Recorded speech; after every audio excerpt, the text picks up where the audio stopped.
Subscribe the channel and click on bell icon to get new notification.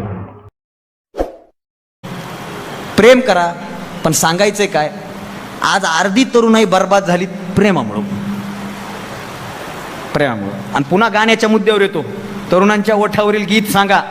मी तुम्हाला देशाचं भवितव्य सांगतो. पोरगा प्रेमात पडलं की गाणं वाजतंय, क्योंकि तुम ही हो अब तुम ही हो मेरी आशिकी अब तुम ही हो. एकटच मेरा चे त्याला त्याच्या समोर कुणी आलं तर त्यालाच म्हणतंय तुम्ही हो. आणि जसं ब्रेकअप झालं हे डोंगराने अच्छा सिल्ला दिया तूने मेरे प्यार का. गाणे लय डेंजर हो. माणसाच्या आयुष्यात सगळ्यात जवळची गोष्ट काय तर ते गाणं. लय जवळचं गाणं. गाणे काही निघाले काही. मला त्या गाण्याचा आजूके हसू येतं. शांताबाई नावाचं आहे ना. चक्कर अन्ना करा काय शब्द, 4च शब्द आहे त्याच्यात. टुई शांताबाई. तुमच्या इकडलं माहित नाही, पण अवधूत सर माझ्या गावातली शांताबाई नावाची बाई 1 महिना घराच्या बाहेर नव्हती. ती घराच्या बाहेर गेली की सगळे पोरं शांताबाई. ते आले कुठून बरं. हे गाण्याचा इतिहास वाचा. ज्यानं गाणं लिहिलं त्याच्या पोरीला झोप येत नव्हती, म्हणून त्यानं त्याच्या मुलीला मांडीवर घेतलं. त्याला अंगाई येत नव्हती. आता अंगाई गीत गाण्याचा प्रकार महिलांकडं. स्वप्नांचा झुला ताणा झोपला जाजारी वाऱ्या झोका दे त्याला दूर कशी बघ गेली आज नवाई देवकी गाते अंगाई देवकी गाते अंगाई. वा, तुला नाही करा आवडली अंगाई का झोपला? वाजव टाळी. जमतंय ना गायला आपल्याला. हे बी आपण कुठं शिकलो नाही. नाही वन मोर ऐकू ना. मी आधी पेप्स्या विकायचो. पेप्स्या लहानपणी. मी आयुष्यामध्ये सगळी कामं केली दादा. माझी परिस्थिती अत्यंत हालाकीची. माझे वडील सालगडी, माझी आई मजुरी करायची. मी 7वीत असताना पेप्सी विकायचो. उन्हाळ्यात हिवाळ्यामध्ये वडापाव, हिवाळ्यामध्ये बटरपाव विकायचो. पेपर टाकायचो आणि दर रविवारी 30 रुपये हजेरीसाठी हॉटेलमध्ये काम करायचो. त्यात 3 ग्लास उचलता आले तर मला 30 रुपये भेटायचे. आणि जर 6 ग्लास 2 हातामध्ये उचलता आले तर मला 60 रुपये भेटायचे. पण मला आयुष्यात 6 ग्लास कधीच उचलता आलं नाही. आणि 30 रुपयाच्या पुढे मी कधीच गेलो नाही. आणि तेव्हा मी म्हणायचो ए लाले घोडे. आणि तुम्हाला खरं सांगू, मी एका संगीत क्लास समोरून जात होतो. आणि तिथं जेव्हा मी ही सुरात गायलो ना, तिथल्या एका जुन्या म्हाताऱ्यानं मला बोलवलं. ते म्हणे यार काय करतो? म्हणलं काय नाही, पेप्सी विकतो. कशा दिल्या? म्हणलं 1 रुपयाला 3, 8 आण्याची 1. तेव्हा 8 आणे चालायचे. त्या म्हाताऱ्यानं माझ्याकडून पेप्स्या घेतल्या आणि त्याला मला सांगितलं तुला गाता येतं का? म्हणलं गाता काही येत नाही, पण शाळेमध्ये असताना मी कवितेला चाल लावायचो. मी म्हणलं मी प्रत्येक कवितेला चाल लावायचो, कुठलीही असू जा. ती कविता आम्ही चालीत म्हणायचो आम्ही एकदम. एवढं काय. त्या दिवशी तू मच्छर मारण्यासाठी कानाखाली मारून घेतलं राव. ते तर माहीत आहे. मग आम्ही तेव्हा आमच्या काळात म्हणजे काय लय जुना काळ नाही, पण लहानपणी ते गाणं गाजलं होतं आम्ही. त्याच्यात ओळखलत का सर मला पावसात आलंय कोणी, दौलब जो में लिख दी मैंने अपनी प्रेम कहानी. ओळखलत का सर मला पावसात आलंय कोणी, कपडे होते करदमलेले केसावरती पाणी. क्षणभर बसला नंतर हसला बोलला वरती पाहून, गंगा माई पाहून आली गेली घरट्यात राहून. पोरं म्हणल्यावर बरं आहे की हे झालं सुरू. तेव्हापासून मग मी काय सांगतो ते गाण्याची हिस्ट्री पुन्हा चौकात येऊ आपण. त्याला अंगाई गीत येत नव्हतं, म्हणून त्याच्या मुलीला झोपवण्यासाठी तो त्याला मातीला मांडीवर घ्यायचा. आणि त्याच्या बहिणीचं म्हणजे हिच्या आत्याचं नाव होतं शांताबाई. आणि तो थोपवटत असताना म्हणायचा शांताबाई शांताबाई शांताबाई. मग ती करते काय, चक्रा मारती नकरा करती शांत. आणि त्याचं गाणं झालं आणि ते इतकं सुपरहिट झालं गाणं शांताबाई. सगळा धिंगाणा. हे कुठून आलं? आम्हाला हे का आवडत नाही, मी का सांगतोय माहितीये का?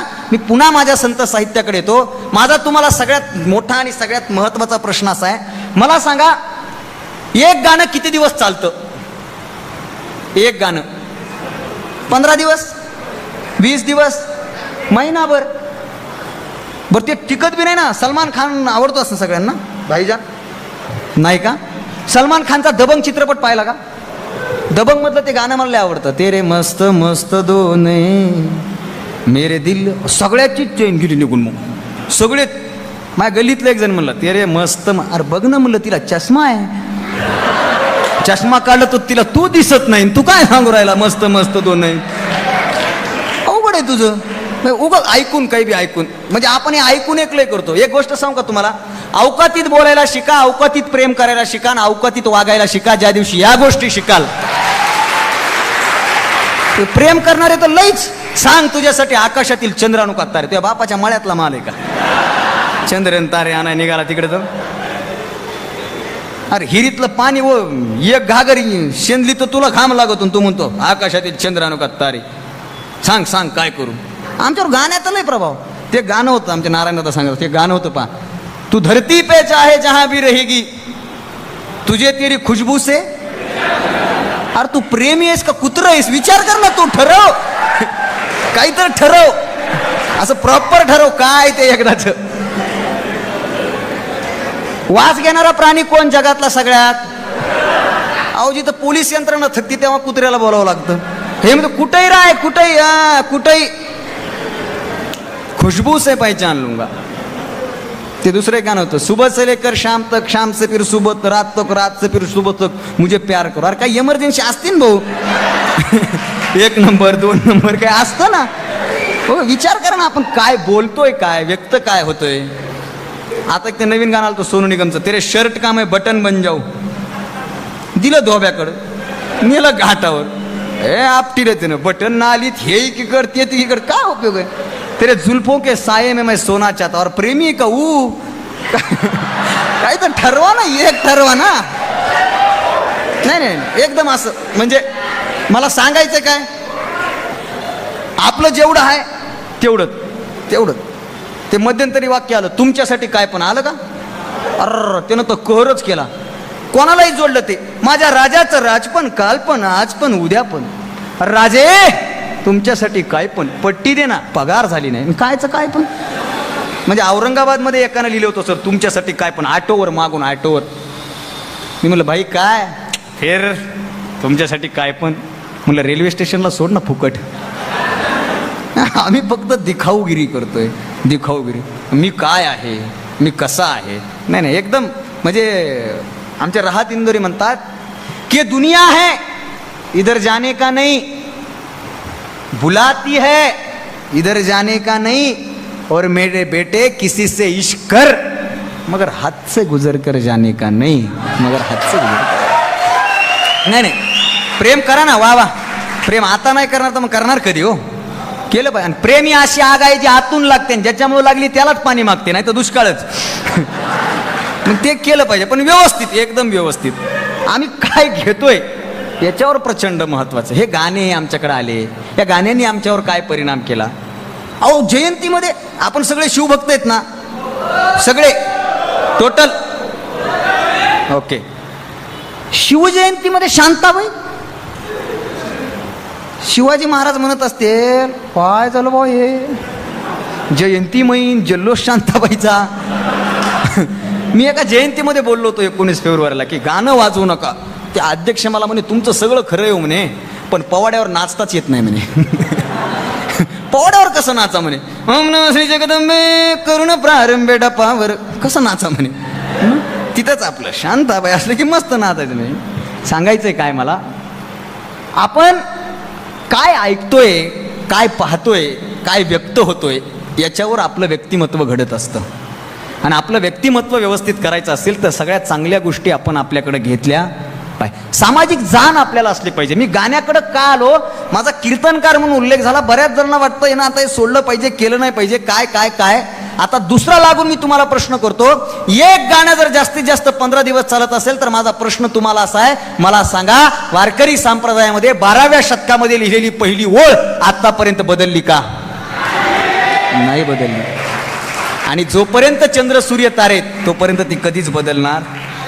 रोज तेच असतं. रोज तुमच्या जर घरात कोणी वारकरी असेल, तुमचे आजोबा वडील कोणी असेल, तर तुम्ही तुमच्या वडिलाला विचारा, रोज तेच म्हणता तुम्ही, देवाचे द्वारी युवा क्षण भरी. असं म्हणा ना, आज ह्याच्या घरी उद्या त्याच्या घरी बासुंदी पिऊन मिली म्हातारी, असं काही तर म्हणा ना. नाही नाही नाही, आम्ही म्हणत तेच आहे, पण ते आम्हाला विटाळवाणी वाटलं नाही. त्याचं कारण एकच आहे, ते सत्य आहे, ते वस्तुनिष्ठ आहे आणि त्याच्यामध्ये माणसाचं हित आहे, म्हणून ते आत्तापर्यंत टिकून आहे. म्हणून आपल्याला त्याची ओढ लागली पाहिजे, त्या गोष्टी आपण स्वीकारल्या पाहिजेत. म्हणजे मला चांगली गोष्ट वाटते, काही मुलीसुद्धा येत आहेत. माझा कवी म्हणून उल्लेख झाला, तुम्हाला कविता ऐकू नये कधी ऐकायची ना. इथं मुली कमी आहेत, पण मी कवितेबद्दल बोलत असताना नेहमी एक गोष्ट सांगत असतो. मी जेव्हा जेव्हा कविता माझ्या डोळ्यासमोर घेतो ना, तेव्हा तेव्हा मला माझी आई डोळ्यासमोर येते, तेव्हा तेव्हा माझी आजी डोळ्यासमोर येते, तेव्हा तेव्हा माझ्या घरातली प्रत्येक महिला, गावातली प्रत्येक महिला, मुलगी सगळी डोळ्यासमोर होते. त्याचं कारण काय माहिती आहे का? आज महाराष्ट्रात किती जरी कवी असले, महाराष्ट्रामध्ये काही असलं तरी घराघरामध्ये कविता जिवंत ठेवण्याचं काम जर कुणी केलं असेल ना, तर ते महिलांनी केलं आहे. आज महाराष्ट्रात कविता गाजते, जगात कविता गाजते, ती महिलांनी केलं. म्हणजे इंद्रजित भालेराव नावाचे कवी फार सुंदर सांगतात. इंद्रजित भालेराव म्हणतात की माईचा सोडून ज्यानं भलतीचाच धरला पदर, माईचा सोडून ज्यानं भलतीचाच धरला पदर, अशाची कवितेनं कधीच केली नाही कदर. ज्याला सख्या बहिणीचा मुराळी होता आलं नाही, कवितेला त्याच्यासाठी गोड गुराळ गाता आलं नाही. पोटची पोरगी नांदायला जाताना ज्याचा आसू कधीच ढळत नाही, अशाच्या तर मरणदारी सुद्धा कविता कधीच वळत नाही. आणि अशाच दलिंदर लोकांपासून कायम कवितेला भीती होती, म्हणून 700 वर्ष कविता जात्या भोवती जिती होती. म्हणून 700 वर्ष कविता जात्या भोवती. मला माहित नाही तुमच्यापैकी जातं कुणी पाहिलंय का नाही, पाहिलंच असेल. बरं, जातं ओढलंय का कुणी? वा वा, जातं ओढायला सुद्धा ताकद लागते, टेक्निक लागते. बरं, जातं जर लई ताकद लावून ओढलं ना, त्याचा खुटा बाजूला निघून पडतो. याचा अर्थ असा आहे की आयुष्याचं दळण व्यवस्थित करायचं असेल तर अंगातला अहंकार दूर करून नम्र व्हावं लागतं, तेव्हा खुंटा व्यवस्थित चालतो. साध्या साध्या गोष्टीत आमच्या अवतीभोवती आम्ही त्याच्याकडे पाहत, आम्ही अवतीभोवती सोडून लांबचं पाहिलो. आम्ही लांबचं, बाप हो तिकडं काय चालू आहे, अरे त्या गावात काय चालू आहे ते पाहि ना. आम्हाला गावाबद्दल प्रेम राहिलं नाही. सहज जर कुणी म्हणलं ना, वाह काय तुमचं गाव आहे, तुमच्या गावातला तो माणूस, तर हे तो का माणूस आहे का हो? मग का जनावर आहे का ते? माणूसच आहे ना. तुमच्या गावाबद्दल बोला, तुमचं गाव ते का गाव आहे का हो? मग राहतो कशाला? आधार कार्ड तिथलं, रहिवाशी तिथलं, राशनचे गहू घेतो, तांदूळ घेतो, सरकारी योजनेतून संडास बाथरूमचे 12,000 घेतले, पण तरी गावाला नाव ठेवतो. लय अवघड आहे आम्हाला. आम्हाला गावाच्या भोवती फिरता आलं पाहिजे. गाव जगाचा नकाशा बनला पाहिजे. ज्या दिवशी गाव हा जगाचा नकाशा बनतो ना, त्या दिवशी आमचा देश हा 1 नंबरला जातो. पण आमच्या गावाकडे पाहण्याचा दृष्टिकोन, म्हणजे मी स्वच्छतेच्या मुद्द्यामध्ये बोललो असं होतो. गावागावामध्ये स्वच्छता का होत नाही माहिती आहे का? एक बारकाईनं गणित सांगतो तुम्हाला. घरी पाहुणे आले की घरातला करता माणूस पाहुण्याच्या करत्या माणसाला असं म्हणतो, काय करा, बायांना बसू द्या आत, आपण येऊ शाळेकडे जाऊन मोकळं होऊन. बरोबर आहे, साधं वाक्य. काय करा, बायांना बसू द्या आत, आपण शाळेकडे जाऊन मोकळं होऊन येऊ. पण आपल्याला हे माहीत नसतं, आपण ज्या शाळेकडे मोकळं व्हायला गेलोय त्याच शाळेवर, त्याच शाळेच्या भिंतीवर जगातले सगळे नकाशे असे कोरलेले आहेत. भारताचा नकाशा आहे, जगाचा नकाशा आहे, महाराष्ट्राचा नकाशा आहे, मराठवाड्याचा नकाशा आहे. आम्ही त्या नकाशाच्या पाठीमागून आमचा कार्यक्रम करून मोकळा होतो. आम्हाला ज्या दिवशी आमच्या शाळेमध्ये शिकणाऱ्या त्या लेकरांचं भवितव्य या नकाशात आपलं गाव एक दिवशी व्यवस्थित दिसेल, हा विचार मनात येणार नाही, तोपर्यंत गाव स्वच्छता होणार नाही आणि ग्राम स्वच्छता अभियान पूर्णपणे जाणार नाही. मग सांगायचं काय की आम्ही अवतीभोवतीचं पाहत नाही. म्हणजे पाहत मी जुन्या किती आपल्या घरातल्या म्हाताऱ्या गाणे म्हणायच्या, कोणालाच पाहत नाहीत. आमची आजी मी आलो की असं म्हणायची, अडगुलं मडगुलं सोन्याचं कडगुलं. काय वाटायचंय, काय काय ह्याला अर्थ आहे, काय ह्याची समीक्षा आहे, काय यमक आहे? अडगुलं मडगुलं सोन्याचं कडगुलं. पण ही एक मीटर आहे, हे मीटरमध्ये लिहिणं जमत नाही बऱ्याच जणाला. आणि ते मीटरमध्ये आज माय मारून ज्याला वाचता येत नाही, लिहिता येत नाही, ते सुद्धा भले त्यांचे शब्द वेगळे असतील पण ते म्हणतात. म्हणजे जुनी म्हातारी असू द्या, तिचा उच्चार स्पष्ट नाही पण ती आमच्याकडे ओव्या गाते. अरुण्या गवना माझी, अरुण्या गवना माझी, दिवा कोणी लावियेला लावियेला पुत्र तरी रामाचा निजेला. माझी आई म्हणते, आता याच्यात शब्द काय? लावला, ती काय म्हणते? लावियेला. निजला, ती काय म्हणते? निजयेला. पण लावला मध्ये जेवढा गोडवा वाटत नाही तेवढा तिचा निजयेला मध्ये वाटतो. हे टिकून ठेवलं ना. जुने म्हातारे गाणे म्हणतात, जुन्या म्हाताऱ्या गाण्या म्हणतात, आपल्याला ते आपण पाहत नाहीत. आणि आता एक दुसरी सर बोलून दाखवतो मी की आता एक फार मोठा दुर्दैवाची गोष्ट महाराष्ट्रातून आवाज उठवतात लोक. मराठी भाषा संपत आहे, मराठी भाषा संपत आहे. म्हणजे आता झालंय सगळं. आता मराठीचे 12 वाजले म्हणायचंच नाही, मराठीचे 10-2 वाजले म्हणायचं. कालपासून निघाले. तुमच्या लक्षात आलं असेल ना. हां, म्हणजे सगळं भयानक झालं ते. मराठी भाषा मरत आहे, मराठी भाषा मरत आहे. मी एका कॉन्फरन्सला गेलो मराठीचा विद्यार्थी असल्यामुळे. सगळे सांगतायत मराठी भाषा जगली पाहिजे, मराठी भाषा मरत आहे. आणि मी त्यांची हिस्ट्री काढली तर त्यांचे पोरं इंग्लिश मिडियमला आहेत. असं कोण ओरडायले? ज्यांचे मुलं इंग्लिश मिडियमला शिकतात. एक गोष्ट सांगू, मराठी भाषा तोपर्यंत जिवंत आहे जोपर्यंत एक गाणं आमच्या गावागावात वाजतं. ते गाणं कुणी लिहिलं माहित नाही, कोणाचंही माहित नाही, पण सगळ्याला गाणं पाठ आहे. ये रे ये रे तुला देतो पैसा झाला आणि पाऊस आला. जोपर्यंत हे गाणं जिवंत आहे तोपर्यंत मराठी भाषा जिवंत आहे, तोपर्यंत ती मरू शकत नाही. आणि हे गाणं कविता सोपी आहे हो. तुम्ही म्हणता आता कविता, मला बरेच जण भेटतात, सर मला माझ्या मनात अनेक विचार येतात पण त्याला शब्दच सापडत नाहीत. नको ना सापडू दे, तू तुझी हाईत ती लिही ना. तू प्रमाण शोधायच्या, प्रतीक शोधण्याच्या नादात लागतो, गोळ होतो सगळा. जी भाषा आहे त्या भाषेत लिहा हो. तुम्हाला जे वाटतं त्या भाषेत लिहा. आणि आपल्या भाषेत लिहिलं पटतं लोकांना, बरोबर आहे. आता जर उगं इथं मी इंटरनॅशनल लेवलच्या गप्पा हाणू लागलो, तू म्हणतात तू वय काय, तू बोलतो काय? हा नाही, आपलं जे आहे ना पहा तुम्ही. म्हणजे काही कविता, दुर्बोध कविता काही कळत नाहीत, पहा तुम्ही, काही कळत नाहीत. म्हणजे ग्रेस फार मोठं नाव आहे साहित्यातलं. ग्रेसांची एक कविता आहे, किती येताना कळ्या मागत, फुले मागत येते, जाताना कळ्या घेऊन जाते, काहीच कळत नाही. किंवा मी महाकवी दुःखाचा प्राचीन नदी परी खोल, दगडाचे माझ्या हाती वेगाने होते फूल. लोक म्हणते दगड फूल काय गो. पण तिथंच एखादं गाणं लागू द्या बरं. ओ मेरे जोहर जबी तुझे मालूम नाही. आपला आजा बरोबर आजीकडे बघतो का नाही का? ते आपलंय ना, आपल्या शब्दात व्यक्त व्हायला पाहिजे. म्हणजे कविता किती सोपी आहे. एक कविता मी आज तुम्हाला सांगतो, तुम्हाला ती पाठ नाही, मला 100% गॅरंटी आहे, पण ती तुम्हाला पाठ सुद्धा. तुम्ही म्हणाल कसं? एक कविता आहे आबासाहेब वाघमारे, ते म्हणतात, एक होती मुंगी आणि तिनं नेसली लुंगी. एक होती मुंगी तिनं नेसली, एक होती मुंगी तिनं नेसली, एक होता मुंगळा आणि तो होता शाबास. इतकी सोपी आहे कविता. काही जण म्हणले, काही जण म्हणले नाहीत, पण काही जणांच्या डोक्यात आलं, काही जणांच्या ओठात आलं, बरोबर आहे. इतकी कविता सोपी आहे. पण कविता इतकी अवघड आहे की या काळोखाला गिळता येते जेव्हा, कविता पोटातून ओठी येते तेव्हा. साधी. आणि माय माऊल्यांना जिवंत ठेवली. माय माऊल्यांनी कविता जिवंत ठेवली जात्याच्या भोवती. अहो तक्रारी करतात माय माऊल्यात, तक्रारी. जात्याच्या भोवती तक्रारी असतात, तक्रारी. म्हणजे मी एक तक्रार ओवीतून ऐकली. पाठीचा ग भाऊ राया, पाठीचा ग भाऊ राया, भाऊ ग राया, भाऊजईच्या नादा लागून गेला की गवाया. आता ही पारंपरिक ओवी आहे का? पण ती घुसळली आपलं ओवीत लगेच तिकडून लगेच ते. किंवा ते तुम्ही लगन सराईमध्ये ते ह्याचे गाणे पाहिले का? बस्त्याचे गाणे. हे पाहत नाहीत. नवरी कडले आले ग माय, आले ग माय, आणि बस्त्याला गेले माय, नवरीचे भाऊ माय, नवरीचे भाऊ. नवरीचा भाऊ इकडं खुश म्हणून नाव घेतलं गाण्यात. आता किती कामं सांगा तुम्ही आपल्याला. खुश. आणि अल्ला जावाई बापू माय, जावाई बापू म्हणे, कसा किसा कापू गेन, कसा किसा कापू, अनला जावाई बापू.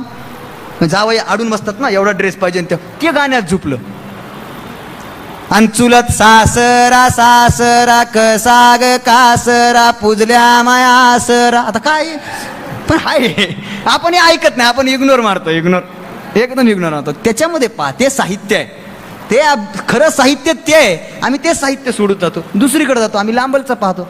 म्हणजे फार जुन्या जुन्या गोष्टी आहेत. त्या जुन्या गोष्टी ऐकल्या ना, म्हणजे ओव्या तर इतक्या सुंदर आहेत, इतक्या ओव्या सुंदर आहेत की त्या ओव्या ऐकल्या की असं काळीत चिर करून जातं.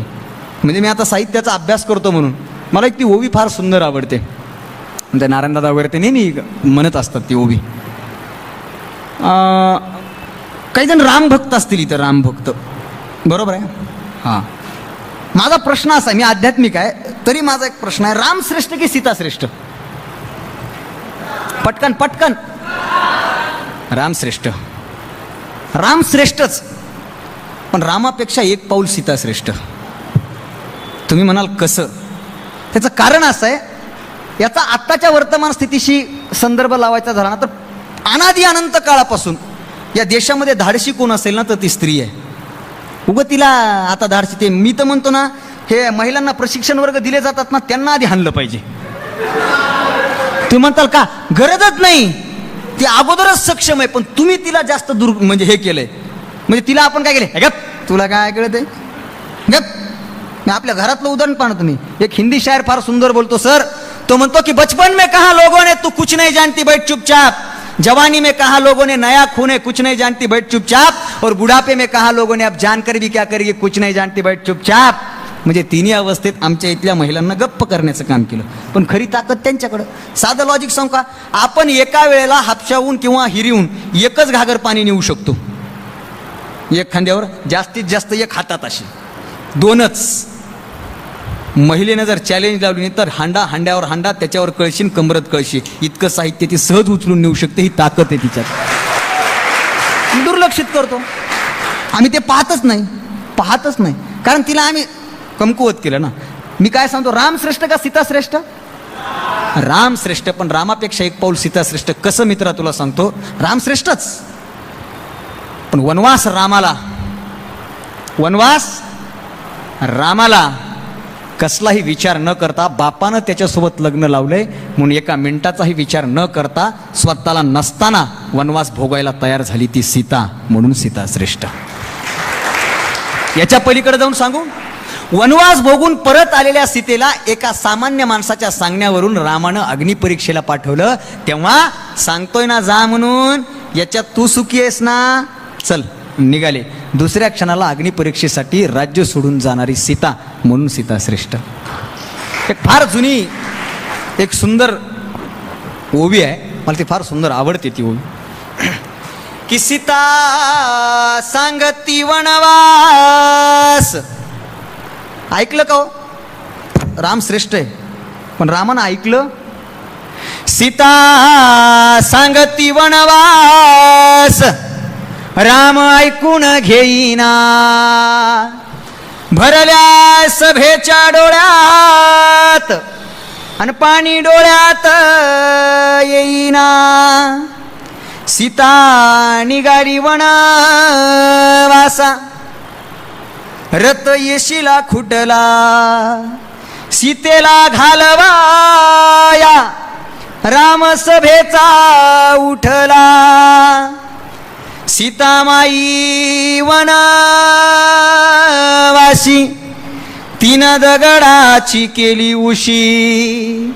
एवढ्या वनामधी झोपतीला आली कशी?